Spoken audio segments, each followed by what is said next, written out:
Keith, do you want to start us off?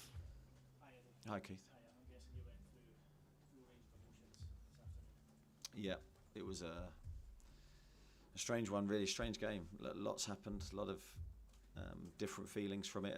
At 1-0 down and a penalty down, you're fearing the worst at that moment. And Nick makes an incredible save. We then managed to get ourselves ahead, and ultimately then we're disappointed not to win. Did a fan come on and push you at the second half? Do you know what? I actually can't remember whether he pushed me or not. I've got no idea. It was just such a strange thing because you're concentrating on the game. It's not something you expect to happen.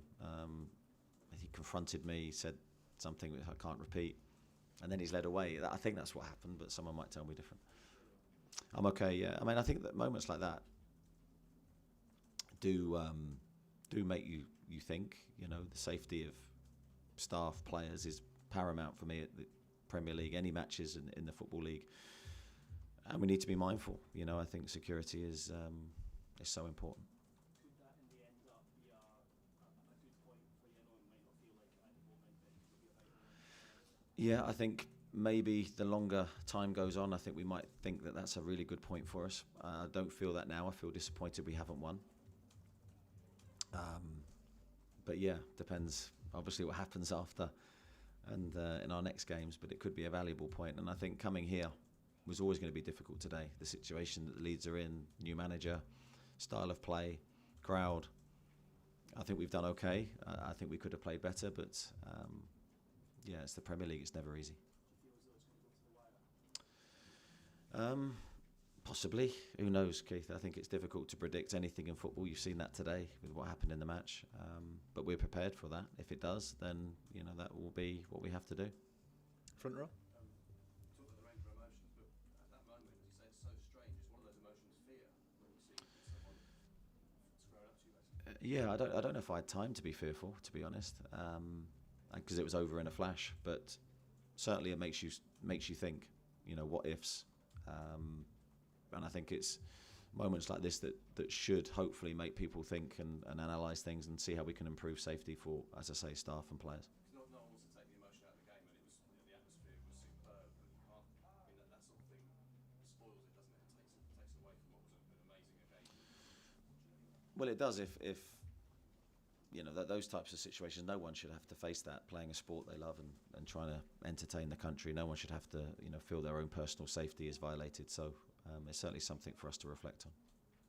Jacob. You made a decision today to start Joelinton as deepest line midfielder and Bruno playing to the right side of the eight. What was the thinking behind that? Thinking behind that was just looking at the balance of the team last week and looking at Leeds' threats, their direct play, and knowing Joey would be in there for the majority of goal kicks and set plays. So we just decided to look at it. We tweaked it around. I mean, we changed system 4 or 5 times in that game to try and find a result and to try and find a way back in the game. So that's normal practice for us. I think we're very adaptable. So nothing to do with the fact that sort of you're out without Sean Longstaff at the moment, so there's kind of fewer options in midfield than you might be used to? No, it's just with the players available, trying to find the best team, the best rhythm. But as I say, we're always adaptable. I'm always changing things in running. I think that's important that you have those attributes in your team. Martin. Sorry to go back to it, Eddie. Did you feel the need to message your wife and family afterwards to say, look, I'm okay? Usual practice for me. I won't speak to them until later on because I'm here talking to you. So no, I haven't. And you didn't want to say what he said to you, but was it a personal insult at you or was it about the club? No, it's very much personal to me. So, but that's fine. You're used to it in football. I think it happens all the time. Miles. Sorry. Months ago, you were facing questions about Cardinals' lack of goals since the start of last month. It's 10 goals now in the Premier League. I guess that wouldn't surprise you given your relationship with Cardinals. Yeah, I mean, he's a player that I love. I've said many times. I thought today he showed incredible composure. Very difficult to score 2 penalties. It didn't surprise me that he wanted to grab the second one after scoring the first. But he had a long wait for that one. A lot of mind games going on. I thought he composed himself and just focused on what he needed to do. And he changed direction and went down the middle. Really pleased for him with both goals. In terms of checking Murphy, I guess he considered himself unlucky to drop out of the team given how well he's played over the last few weeks. Yeah, Jacob just had a sore groin today, so that's why he didn't enter the pitch. Craig. On the instant with the fire, have you spoken to Leeds or the police or anyone since the event? Craig, I've come straight here. Yeah. And following the disallowed goal, you and Jason seemed to have spotted something on the monitor and you were told the officials and referring them back to what you'd seen. What was that? We were told the goal was onside, and then so we were sort of quite adamant. I hadn't seen it. We were just told the goal was onside, and then and then it wasn't. So that was our mistake. Kieran.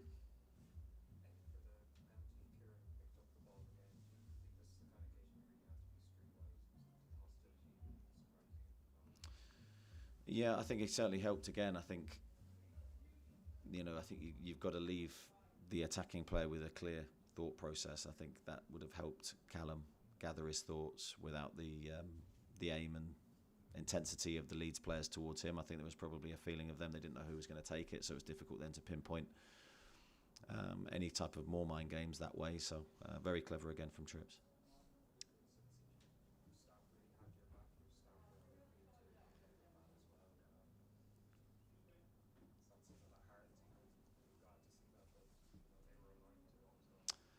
Yeah, I'm glad someone was there, because I wouldn't have fancied my chances, to be honest. But no, I can't really. I didn't really see the reaction of my staff because it was just over in a blink of an eye, and then I'm back to the game, just trying to make sure we do our best for the remainder of the match.